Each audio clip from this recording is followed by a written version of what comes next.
Job searching in 2026 has effectively become a humiliation ritual. Did you know that the average person nowadays has to send 1,200 job applications before they land a job? The average 40 years ago was 3. Stay crafty.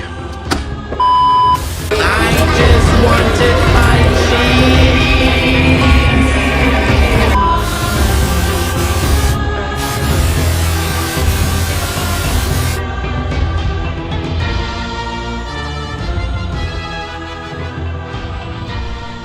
There's good news for young people in Canada. Oh, I bet.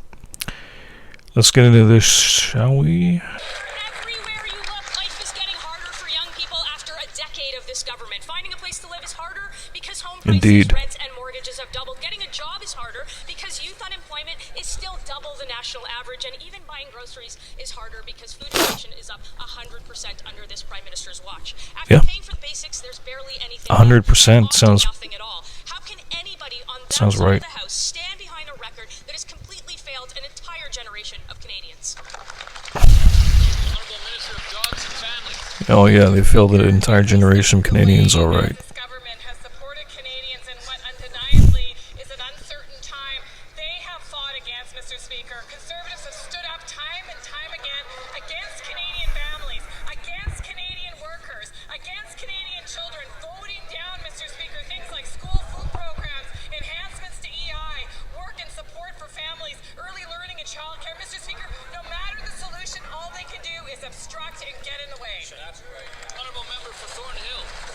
The minister can pretend that everything is fine, but she's clearly not listening to anything. Everything is not fine. So maybe she'll listen to Miriam from Toronto. Nope. She's 26. She works 12-hour shifts as a nurse and told CTV News that, quote, saving for a home is completely out of reach right now. She said that she's barely making ends Yeah, meet. most people today have no hope of buying a home. And doing everything that she was told to do. So is this minister If you do, you are people who have done everything right, that they should just lower their standards and golden. accept a future of just getting by?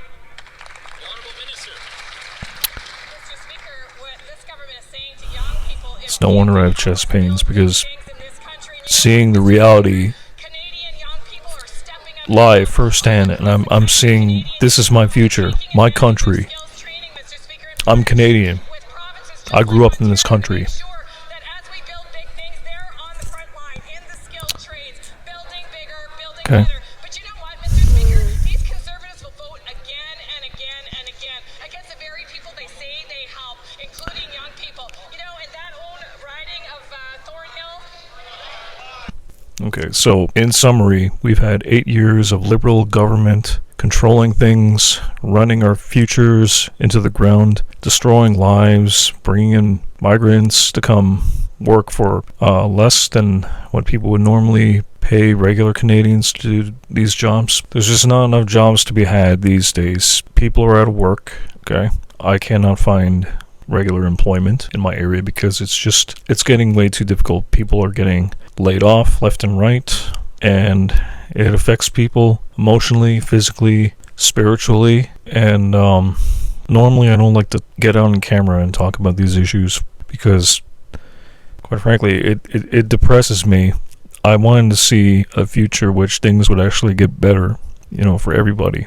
I want the best for people, but knowing of all these things that I've seen, it's just, I had to take a long break away from social media, and YouTube has not allowed me to report on certain stories, whether or not you want to believe it or not. I mean, the censorship remains. No one says that people have to believe in everything that I'm sharing, but, there comes a point where just the truth is not getting out to the public. Maybe I'm not the most popular guy. Maybe when I say things like, oh yeah, well, we need to go back to Parliament and we need to fight for freedoms back. If people want to label that as some kind of hate speech or hate crime, but we are living in really bad times. There's corrupt people that are basically turning our rights and freedoms over to the UN, basically. This Agenda 2030, whatever it is that these so-called leaders of ours have planned for us, they don't know what they're doing. They don't care. The bottom line is money. I just learned today that Mark Carney, he paid 70 grand to take a trip up to Italy, Rome, something like that. $70,000 of taxpayers' dollars. It's a bit excessive if you think about it. That one guy, he was on point. I was listening to a video, and I forget where it was. I was watching so many. I probably watched so many videos I've lost my mind a few times. It's only by the grace of God that, I'm not in the hospital right now. And I gotta keep this bracelet on just in case. I don't have a family doctor, and I have no hope of getting help until I can help myself. It's like I don't count on any help from anyone. I can promise you this, when I finally do get some income, I won't waste it. While other people are complaining about $200 worth of groceries, they only got that. Yeah, I sympathize.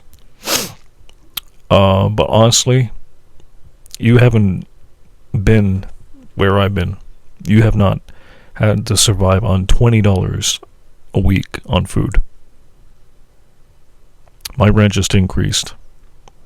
So, you guys can take your chances. You can do whatever you want. Valentine's Day is tomorrow. Hey, have at it. Have fun. Go have a good time. Go get laid. I don't care. It's not my life that you guys are living. You guys can do whatever you want. But the bill comes due. Always. Take that for however you want. And I just say, be safe. I wouldn't go out, especially right now when things are so chaotic. You're going to be surrounded by people that are often drunk or high. That would just be a dangerous situation to be in. A lot of people are on edge as it is. They know that something bad it's in the air. They can feel it, I wouldn't be having a good time if I had drunken 10 beers. And yes, there was a time where I could do that, but, we've all been young before. But I grew up out of that foolishness. Younger kids, Gen Zs, they got a lot of hard decisions that they got to make. I actually rather respect these kids because they're not entirely stupid, but they're just caught up in this really sad situation. This is not your parents' generation. Millennials are caught in between two worlds, between the old world and the new one. And we got the short end of the stick. I say that, if anything, Gen Zers might have more of an opportunity than what we do. Maybe. I just say, you know what?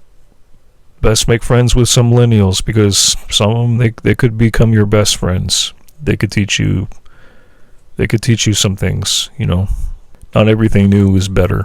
By 2030, some people probably be on their phones for so long, they won't know how to do any proper skills or learn anything that's been tried and true from the old methods, like how to fix things or how to create art or how to write. Most people today, they can barely read. The younger Gen Alpha kids, I don't know. I haven't really followed up on that, but our current generation, we're not getting smarter as a whole. I think, though, that a few of us, maybe, we might be, challenging ourselves, reading more, getting more education. But, at the end of the day, I think a lot of people have just kind of given up on higher education. Many people, they can't even afford it. And then there's people who have really good education and they can't find work. So, yeah, I gotta say, the job market, it's not looking too good. And what people they should be doing any way, shape, or form that they can to get themselves out of a ditch. Okay? The Christian community, I like them, but they're not the most creative thinking people. Like, how should I say? They're not motivated enough by you have to be having that survival mentality. I think a lot of Christian people, they're not grounded in the real world. Maybe a few are. I think, though, they take a lot for granted. They think that God is going to help save them. Well, you just got to take that first step. God helps those who help themselves. That's what I believe. And, you know, God's not going to bless you for not doing nothing, if that makes any sense. You know, I was talking to a lady last week doing a live stream, which was great.